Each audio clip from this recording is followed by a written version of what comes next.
Si bien la historia real no cuenta con todo lo paranormal de esta película, sí tiene muchas similitudes con un caso del pasado, y ese es el caso de Steven Steiner, que fue secuestrado cuando volvía de la escuela por Kenneth Parnell. Kenneth Parnell nació en Amarillo, Texas, durante la Gran Depresión. Más tarde se mudó con su madre, sus dos medias hermanas y un medio hermano a Bakersfield, California. Parnell se crió principalmente sin su padre, quien abandonó a la familia cuando él tenía 6 años. Pasó gran parte de su adolescencia dentro y fuera de la cárcel juvenil y las instituciones mentales. En marzo de 1951, Parnell fue arrestado por sodomizar a un niño y hacerse pasar por oficial de policía. La forma que tuvo Parnell de atraer al niño fue mediante el uso de una insignia de ayudante del sheriff que compró en una tienda de excedentes del ejército y la marina. Fue condenado a 4 años de prisión, aunque escapó de la institución estatal en Norwalk hasta que fue recapturado. En una entrevista en el año 2000 sobre su crimen de 1951, Parnell dijo que secuestró y abusó sexualmente del niño porque su esposa estaba embarazada y que tenía que encontrar otra salida. El 4 de diciembre de 1972, Parnell secuestró a Steven Steiner, un residente de Merced de 7 años, con la ayuda de un compañero de trabajo en Yosemite Lodge, donde Parnell trabajaba como auditor nocturno. Steiner fue llevado a la cabaña de Parnell, que curiosamente estaba situada a tan solo unos cuantos metros de la residencia de su abuelo materno. Parnell continuó diciéndole a Steiner que sus padres ya no podían mantenerlo más y que un juez le había dado la custodia legal y que su nuevo nombre era Dennis. Steiner vivió como el hijo de Parnell durante 7 años, durante los cuales fue abusado sexualmente en repetidas ocasiones. Además del abuso sexual, Steiner afirmó más tarde que la actitud de Parnell cambió de fuertes palizas a veces malcriarlo. A medida que Steven creció y entró en la pubertad, el interés sexual de Parnell en Steiner disminuyó y Parnell buscó un nuevo chico para construir su familia. Había intentado otro secuestro con su amante, Bárbara Macías, pero no salió según lo planeado. Así que también reclutó a Steiner para que lo ayudara en los secuestros, cosa a lo que Steiner siempre se negó, y tuvo que dejar de intentar usarlo como cómplice. Lo reprendió por ser un incompetente. Años más tarde, en entrevistas, Steiner admitió haber saboteado intencionalmente los secuestros. El 14 de febrero de 1980, Parnell secuestró a Timothy White con la ayuda de Sean Portman, un menor conocido de Steiner. El 1 de marzo de 1980, Steiner esperó a que Parnell se hubiera ido a su trabajo de turno de noche en un motel local, cargando a Timothy a su espalda y haciendo autostop hasta la comisaría más cercana. Al amanecer de la mañana siguiente, Parnell había sido arrestado. Mientras los investigadores investigaban el pasado de Parnell, salió a la luz la condena por sodomía de 1951, aunque en ese momento Steiner insistió en que Parnell no había abusado sexualmente de él. Parnell fue juzgado por secuestrar a Steiner y White, pero no por el abuso sexual. Fue condenado por ambos secuestros y cumplió 5 años de su sentencia de prisión de 7. Steiner murió en 1989 a causa de las lesiones sufridas tras un accidente de moto. Años más tarde, el 9 de febrero de 2004, Parnell fue condenado por los cargos de intento de comprar a un niño e intento de abuso sexual infantil, a pesar de que ningún niño había sido atacado. La fiscalía argumentó con éxito que las ayudas sexuales y la pornografía encontrada en el apartamento, junto al testimonio de Diane Stevens, que fue quien destapó todo este caso, eran suficientes para demostrar que las intenciones de Parnell eran de naturaleza delictiva. Parnell fue sentenciado de 25 años a cadena perpetua bajo la ley de California, donde permaneció encarcelado hasta su muerte en 2008. Según los funcionarios de la prisión, Parnell murió por causas naturales, ya que había estado bajo cuidados paliativos durante bastante tiempo. Muy buenas a todos, somos Rotten y Síncope. Muy buenas. Y hoy toca hablar de la polémica Black Phone. Por fin la hemos visto y ya sabemos vuestras opiniones bastante dispersas. Gente que se ha aburrido mucho, gente que le ha encantado, gente realmente para todo en esta Black Phone. Nosotros vimos en su momento el tráiler y la verdad es que ninguno de los dos nos quedamos muy convencidos con lo que presentaron ahí. Así que en ese aspecto nuestras expectativas estaban un pelín bajas y bajaron un poquito más, o por lo menos se mantuvieron bajas al leer un poco lo que dice Rotten, ¿no? Esas opiniones dispersas, o que directamente parecía que esta película no había tenido tanta repercusión como se esperaba, por lo menos a nivel del público, a nivel de los espectadores. Así que cuando la pusimos, pues eso, la verdad que estábamos un poco como, bueno, pues a ver qué nos encontramos. Tengo que decir que nosotros, como ya sabéis, hemos esperado a poder verla subtitulada en idioma original. Esta película de 102 minutos del director Scott Derrickson. Es director que ya sabéis que es conocido sobre todo por hacer estas películas basadas en hechos reales, pero dándoles un toque más oscuro y paranormal. Tenemos El exorcismo de Emily Rose, Líbranos del mal o la actual Black Phone, pero también el director de Sinister, que últimamente os hemos subido el vídeo para recuperar un poco cómo ha envejecido esa película de terror. Un director que yo creo que muchos teníamos claro que se le da bien hacer algo, se le da bien manejar el terror comercial, o se le da bien eso mismo que comentamos, el mezclar o inspirarse en casos reales a la hora de crear o desarrollar un poquito sus tramas y sus personajes. Esta película quiero que sepáis que está dividida en tres cosas. Está dividida con el caso real que os hemos contado previamente, que al igual que Maleficio, en esta película la verdad que no se refleja del todo lo que os hemos contado. Simplemente está un poquito como de contexto y simplemente es la parte real, el suceso real que inspiró un poco para iniciar esta historia. El ambiente del barrio y los chavales que vemos en la película es más inspiración de Scott Derrickson, del director, de su barrio de cuando él era niño, de la gente que conoció y un poco inspirado en sus propias vivencias. En sus vivencias, incluso hasta en sus propios amigos, porque como ha comentado en alguna entrevista, que la mayor parte de los chicos que se reflejan en esta película están inspirados en amigos suyos o por lo menos en conocidos del instituto, del barrio. Incluso me atrevería a decir que quizás Scott Derrickson en esa época de finales de los 70 también podría tener más o menos la misma edad que nuestros niños protagonistas. Y por último, la parte paranormal de la película, la parte más terrorífica, está inspirada en un cuento corto de Joe Hill, el hijo de Stephen King, lo cual es muy divertido porque si habéis visto esta película, veréis que tiene referencias a mansalva a nuestro amigo King. Por último, quiero decir quiénes son los actores, porque desde ya quiero decir que lo que más me ha gustado de la película es la actuación, tanto de Ethan Hawke como de Mason Thames, que es el niño, y de su hermana, Madeleine McCraw. Totalmente de acuerdo, poco tengo que añadir. Me ha sorprendido muy gratamente las interpretaciones, sobre todo creo que es lo que más me ha impresionado o sorprendido, mejor dicho,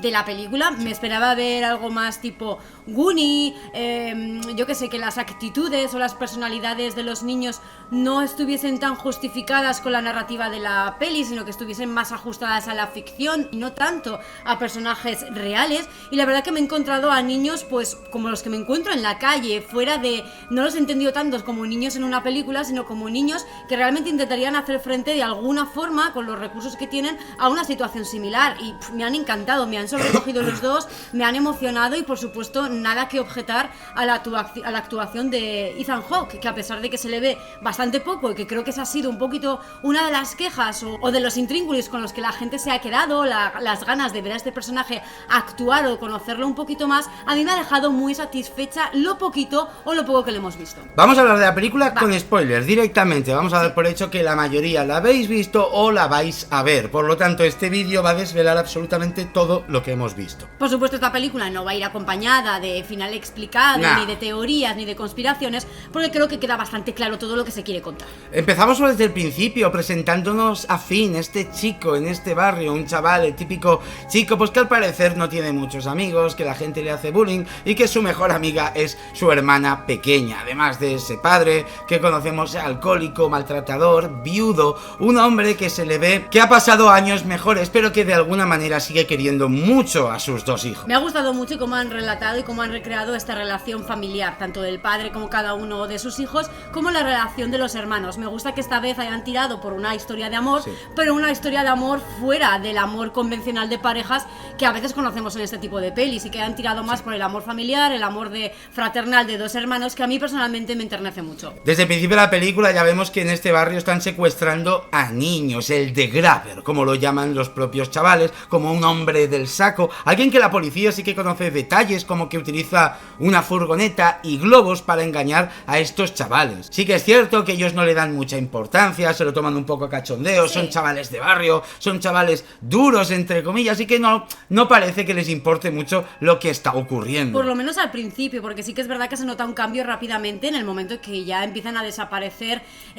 amigos más cercanos, o por lo menos gente que a nosotros ya nos ha dado tiempo también a que nos presenten en la película, como por ejemplo ese famoso compañero de béisbol, o también Arellano, ¿no? Ese matón de instituto que es bastante amigo y bastante cercano de nuestro protagonista. Las cosas como son, yo agradezco que la película Scott Derrickson se tome su tiempo en presentar sobre todo al protagonista y a los que serán los coprotagonistas, su hermana, algunos amigos, su propio padre, el barrio, incluso de vez en cuando ir viendo al de Graver actuar o verlo a lo lejos. Es algo que con un actor tan bueno como ha sido este chaval, la forma de interpretar, la forma de expresar, hace que la película vaya cogiendo un aura oscura y un aura de suspense que creo que era muy necesaria para ambientarnos en la situación que estamos. Hasta ahora lo que estamos viendo es más caso real y película basada en un caso real que película paranormal o de terror comercial. Eso llegará un poquito más adelante, y una de las dudas es cómo se había ejecutado este tema, cómo se había hecho la mezcla de los dos o cómo estaba expresado en la película el tema paranormal. Y al hilo de esto, otra de las pegas que haya tenido el público es el tema del terror, de que quizá no se ha sentido esta película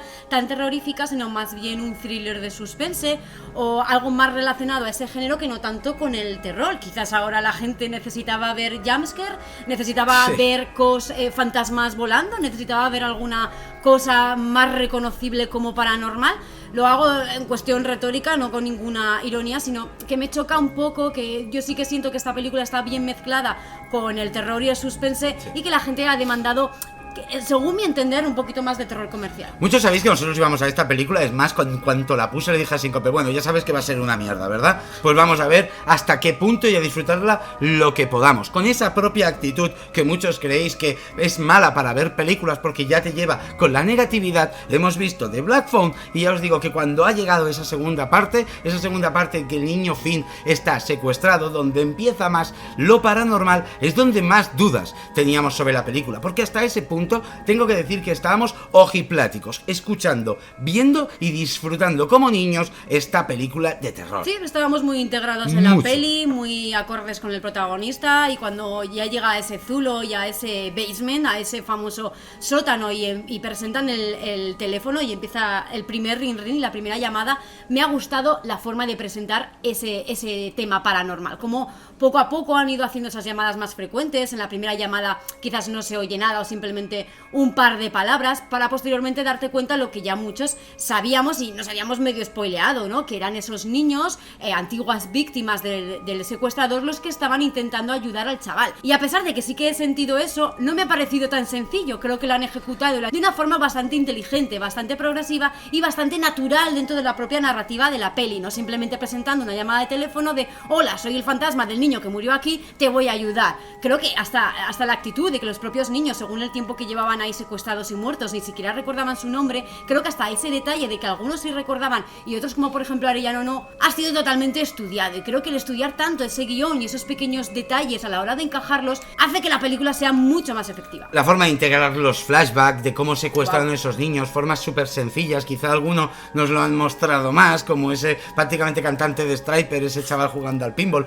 que ha sido una de las mejores secuencias de flashback de toda la película. Ha estado genial, como decía esas frases, hacía esos gestos en el propio sótano, y después hemos vuelto a ver otra vez todas esas frases y esos gestos con sentido en el flashback. Eso ha ocurrido con todos, cada llamada, si bien yo pensaba que sería parte de conveniencia del guión para salvar al niño de ese sótano, que le irían diciendo, pues mira, haz de esto, es lo otro, la verdad que se sentía suspense, se sentía el terror, se sentía integrado en la oscura historia que nos contaban. En la turbia historia. Exactamente, todo es gracias a la actuación de Finn. Pensar que prácticamente le veíamos a él solo en ese sótano, mezclando un poco de vez en cuando con los cadáveres de los niños apareciendo, aunque Finn no los pudiera ver. Algo muy parecido a lo que vimos en Sinister, cada vez que veíamos esas cintas, sobre todo en la 2, cómo aparecían esos niños contando su historia, siempre sin perder la atmósfera, sin perder el aura. Aquí de hecho creo que estos niños fantasmagóricos han estado bastante mejor expresados en la película, porque nuestro protagonista ni siquiera podía verlos, solo los podía oír a través de un teléfono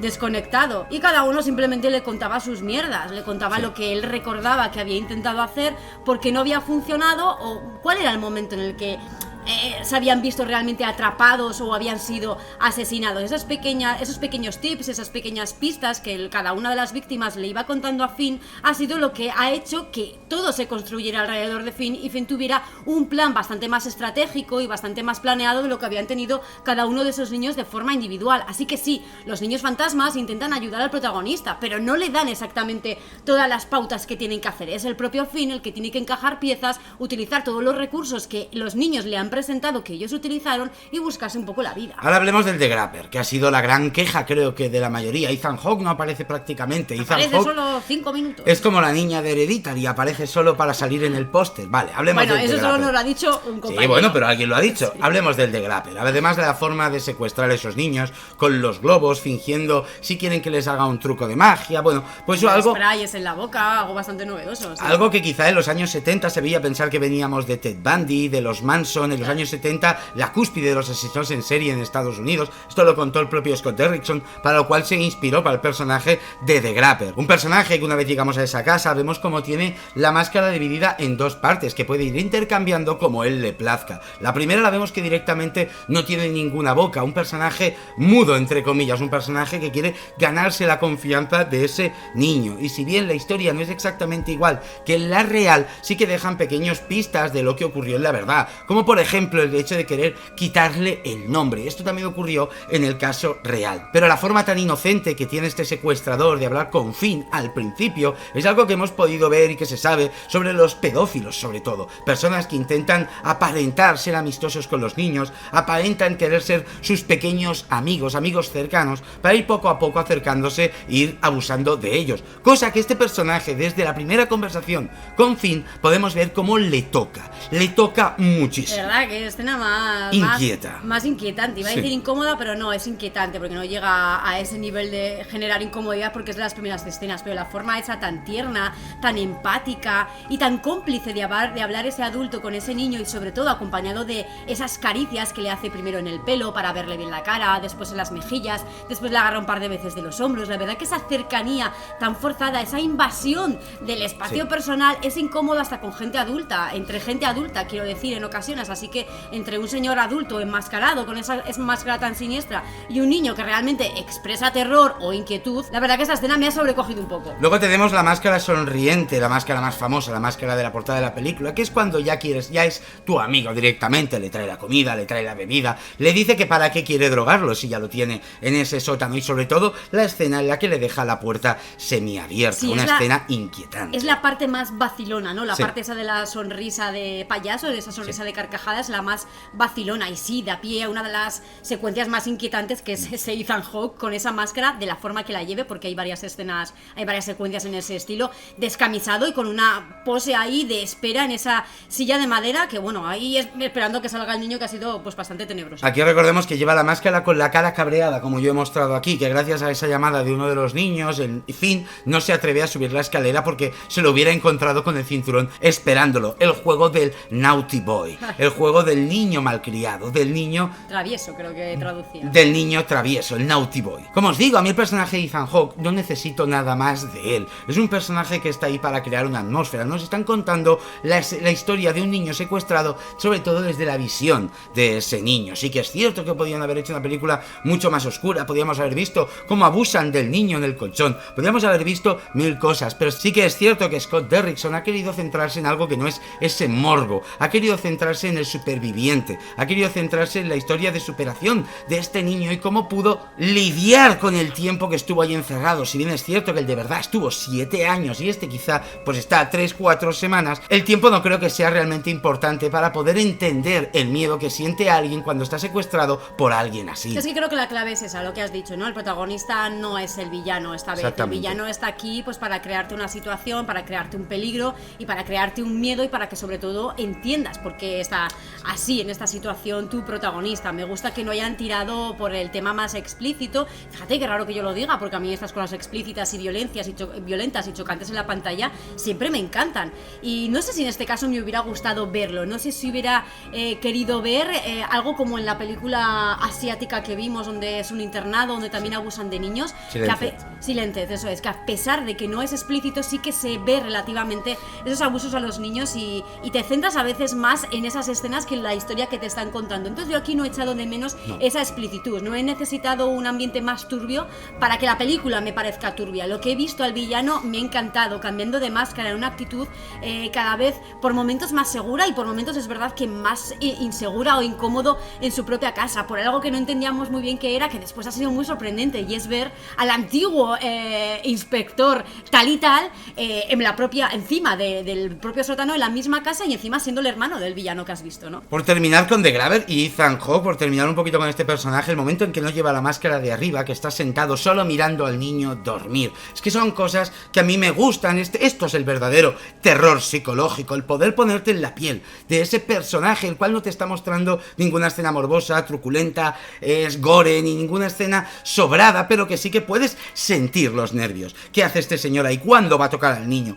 ¿Cuándo se va a acercar a él? Porque teníamos todos claro que eso iba a ocurrir en un momento u otro. La escena en la que se escapa, aquí creo que muchos jugábamos con él. Van a utilizar el cliché de que como lo vemos de fondo, habrá un momento que se girará, o estará detrás de él, o no estará en la silla, y no lo han hecho. Han hecho que se escapa de la casa, y como lo tienes tumbado en ese jardín sin poder gritar, con el cuchillo en el cuello amenazándole, como grite este degollo aquí mismo. No le amenaza con la familia, no le amenaza con nada externo, le amenaza con matarle ahí mismo. Me detendrán, pero tú morirás ahora. Y el niño siempre te lo han mostrado como un adolescente relativamente inteligente, así que en esa situación pues creo que lo suyo es callarse la boca, y bueno, pues han intentado salir, pero no creo que ahí sea necesario que el niño hubiese forzado para intentar escaparse estando ya en la situación en la que estaba. En general, con este detalle quiero decir que en general prácticamente todo, o por no decir todo, me ha parecido bastante coherente con la narrativa de la película, no con la realidad, pero sí con la ficción de la película que me estaban contando. Y sí, me hubiera gustado ver un poquito más de Ethan Hawke, claro que sí, lo ha hecho maravillosamente bien, es un personaje bastante turbio, bastante oscuro y bastante misterioso, porque han dejado caer un par de detalles de su infancia o de su supuesto poder, de que también puede oír a los niños que le hablan a través de ese teléfono, que me ha inquietado mucho. Él también estuvo en ese sótano, no sé si secuestrado o no, y él también oía esas voces, no sé si de niños antiguos secuestrados, de víctimas, de fantasmas, de gente que le ayudaba o gente que no le intentaba ayudar. Han dejado ahí muchos detalles de que algo más nos pueden contar de este personaje, que entiendo que lo harán en futuras entregas, porque sí, no sé si está confirmado o no, pero ojalá hagan una saga de The Black Phone. Yo tengo una teoría en cuanto al The Graver, sobre todo por esa escena que dice Síncope, de que él comenta que estuvo ahí, que también oyó el teléfono y que también consiguió hablar con niños, oyó los niños, pero que en realidad cree que es su imaginación. Sí, de hecho los propios niños confirman esto. Todo esto va con la teoría de la propia máscara. Sabéis que cuando le quita las dos partes de la máscara, él le da miedo, se pone las manos en la cara, siente como quemazón, siente algo extraño. Y esto yo creo que es porque él también fue abusado de niño, y esa máscara es como la forma que tiene de lidiar con la trauma que tuvo. Él tampoco debe tener nombre, él tampoco debe ser alguien con personalidad, la perdió cuando abusaron de él, y esa máscara le da como un personaje, le da como una fuerza, un poder, haciéndose él creer también que es como el que abusó de sí mismo. Por último, quiero hablar de un par de cosas, del tema paranormal que nos expresa la hermana, la coprotagonista, que también creo que una parte necesaria. No he sentido que sea una parte de relleno, porque no la he sentido tan explotada, ni realmente sentía que intentaban rellenar espacios o huecos de guión con el aporte de la hermana. Creo que está bastante integrado, o surge todo de una forma bastante natural, sin tener que ser una protagonista que directamente gracias a ella el hermano consigue salir. Creo que el hermano consigue salir por méritos propios, y simplemente la hermana construye su historia de que la policía le crea, de que su padre le crea, de ganarse un poco el respeto y la verdad de que sus sueños son reales y que no simplemente está loca o tiene una enfermedad mental que acabará con su vida como le pasó a su madre, y demuestra un poco ese valor y esa valentía de decir: no, yo estoy aquí, soy una niña pequeña, pero pasa esto y ya he comprobado que es real, así que por una vez hacerme caso. Y así es como consigue llevar tanto a su padre como a la policía a esa famosa casa del 7741. Aprovechando que Síncope habla de la hermana y del 7741, yo aquí quiero romperos un poco la cabeza a más de uno. Venga, y es que la hermana Gwen tiene El Resplandor. Quiero recordaros que esto es un cuento corto de Joe Hill, el hijo de Stephen King, y esto nos lo dejan claro desde muchos momentos. Seguro que todos habéis visto la referencia de Georgie, todos habéis visto la referencia de Chubasquero Amarillo yendo con la bicicleta a la hermana, pero muchos habéis caído en que la hija tiene el resplandor, igual que tuvo su madre, unos sueños premonitorios, unos sueños que parecen reales pero que no tienes claro si están sucediendo, cómo se mete incluso en los propios recuerdos que su hermano está teniendo con las llamadas de teléfono teléfono de esos niños. Además, el 7741, que es la casa con la que ella sueña, sumando los números es 7714 más 1, 15 más 4, 19. El número favorito y referenciado de Stephen King. Por no hablar de un pequeño detalle, que quizás esto ya es más nuestro, que somos unos frikis y unos obsesivos con Stephen King, en el momento que ves una referencia en una película a él o a una de sus novelas o de sus personajes, empiezan a salirte más. Esto es como la película número 23, pues a nosotros pasa exactamente lo mismo con Stephen King, así que hemos visto más paralelismos. Gwen, la niña, la hermana que tiene el resplandor, se parece bastante al nombre de Wendy. Wendy es Wendy. Claro, sí. Bueno, puede ser Gwendolyn o alguna cosa así, no sé exactamente es Wendy o no, pero desde luego la raíz se parece un montón. Y el nombre del padre es Terrance, que ¿a qué recuerda? Pues a Jack Torrance, de la película también del Resplandor. Estas pequeñas cosas, estos pequeños detalles que te llevan a algo de una obra literaria o de unos personajes y que además sabes que alguien de esa familia está ahí metido, pues tiendes a pensar que está ahí a propósito, para algo. Así que me gusta que haya colaborado en esta parte de paranormal y del espejismo con el Resplandor, John Hill por aquí metido en su relato corto y participando como guionista, claro. Estoy seguro que a más de uno, el padre Terrance, nuestro amigo Faraday de Perdidos, os ha recordado a Dani Torrance en El Doctor Sueño, pero no en la película, en el libro. Obviamente hay muchas más y las hemos visto, pero me gustaría que en los comentarios dejáis cuántas referencias a libros de Stephen King o incluso a películas adaptadas de Stephen King habéis visto en la película. La última la voy a decir yo, el niño también tiene el resplandor, Finn, sí, nuestro claro. protagonista también tiene el resplandor, un resplandor pues bastante más suave o más ligero, como dicen en las propias novelas, un resplandor donde solamente es capaz más de oír voces que de ver nada, ni de interpretar sueños, ni de ser acosado por fantasmas que le quieren decir cosas, así que aquí simplemente oye voces y es un resplandor pues bastante ligero. Ahora sí, hablemos del final de la película y lo terminamos Venga. aquí. Hablemos de esa lucha final, cómo se carga al de Grabber. ¿A ti te ha parecido un poco MacGyver esa escena? Me ha parecido un poquito forzado, pero simplemente intentando buscar alguna pega a la película, porque la verdad que me costaba bastante encontrar algo que no me hubiese gustado, que me hubiese bajado un poquito el listón o la calidad de la peli. Entonces soy un poco quisquillosa, podía meterme ahí, ¿no? En el final, en cómo hace todas esas trampas Finn, a pesar de que sí que entiendo que todo eso que ha construido está bastante justificado en la película, y a pesar de que me han contado que Finn es un niño bastante inteligente y que es avispado. Pero aún así me ha parecido un poco increíble que un niño de 12 años sea capaz de matar a un tío villano y fuerte y adulto como Ethan Hawke. A mí me ha encantado. Yo he pasado toda la película de Síncope es testigo de no quiero que le pase nada a Finn. No, yo o tampoco. sea, yo he sufrido mucho por Finn, quería que le fuera todo bien y a mí no me ha parecido para nada forzado. Son trampas muy sencillas. Aparte hablamos de niños de los años 70 y sé que alguno me dirá, ¿y qué tiene que ver eso? Son niños que jugaban más en la calle, más acostumbrados a las peleas, más acostumbrados a la violencia física. El mismo amigo de Finn le dice, tú estás acostumbrado a recibir puñetazos, estás acostumbrado a recibir palizas. Solo necesitaba un poco de apoyo, un poco de que alguien le dijera que podía hacerlo para llevar a cabo ese momento en el que le parte el cuello al de Grabber. Además que no me parece tan forzado, le ha pegado con un teléfono lleno de arena, ha hecho un agujero en el suelo y el otro se ha partido el tobillo. El chico es inteligente, no me parece que esté tan sacado de contexto. De todas formas, yo soy de las que piensa que por ejemplo ese detalle donde el brazo de Finn se convierte, bajo mi forma de interpretar el final, se convierte también en el brazo y en la mano del chico, del compañero de béisbol, porque repite una frase que el propio compañero le había dicho. Creo que estos niños ayudan a Finn de cierta manera, a su manera, y nos lo da a entender la película con esas frases que se van repitiendo, que Finn va repitiendo a Ethan Hawke mientras le está matando, mientras le está estrangulando. Esas frases que nos lo han repetido ante toda la película y que identifican a cada uno de los fantasmas de los niños víctimas de ese asesino. Creo que esa forma de acabarlo ha sido muy épica y Finn nos ha preparado esa epicidad durante toda la película, muy poquito a poco, para construir precisamente esta escena un poquito quizás más suprema y más épica de lo que a mí me hubiese gustado, pero que funciona muy bien para desenlazar y terminar la película, saliendo Finn a la calle y no estando en esa casa que la niña estaba y la policía estaba buscando, sino en la de enfrente, teniendo bastante sentido, porque los niños le contaban a la hermana el número 7741, pues porque son lo que los niños veían desde enfrente, estaban en la casa de al lado. Pues ahora sí, ¿qué nota le vas a poner a Black Phone? Pues le voy a poner un 9.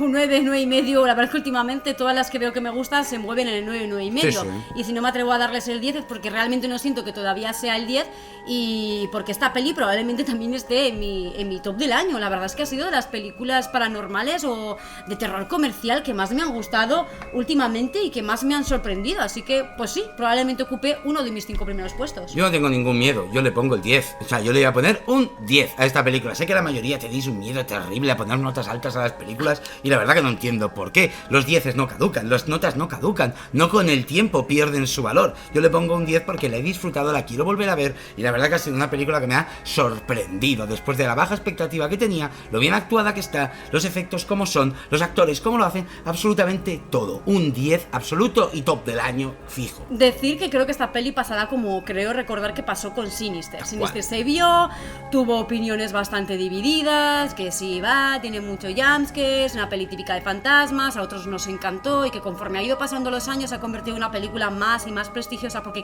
ha conservado ese algo, ese aire turbio, ese aire oscuro, ese aire que este director con las películas de terror comercial sabe hacer. Y cuando insisto tanto en terror comercial no es por quitarle mérito ni por quitarle prestigio a la película, sino es porque realmente siento que estas películas están encasilladas en eso, en un terror más mainstream y más presentado en las salas de cine para todos los públicos. Y creo que así es como hay que valorarla. Así que si no tienes nada más que añadir, nada más, Roten. Gracias a todos los que habéis llegado hasta aquí, a los que nos insististeis por ver Black Phone. Sobre todo quiero vuestras críticas en la caja de comentarios, si os gustó, no os gustó, por qué, sobre todo por qué. Y gracias Síncope, ¿Cómo siempre a ti, Roten? miembros, Patreons, nuevos subs y los de siempre. Nos vemos en la siguiente. Venga, Gur. Y además de con tu like y suscripción, te recuerdo que siempre puedes pudrir tu mente un poquito más, ya sea con la membresía de YouTube o con nuestro Patreon, con el cual podrás ver los vídeos antes que los demás, además de acceder a nuestro Telegram privado, donde la congregación podrida te dará una bienvenida que ni te esperas. Y siempre recordarte que en la descripción te dejamos enlaces a descuentos en diferentes lugares, ya sea de ropa, merchandising o incluso de videojuegos.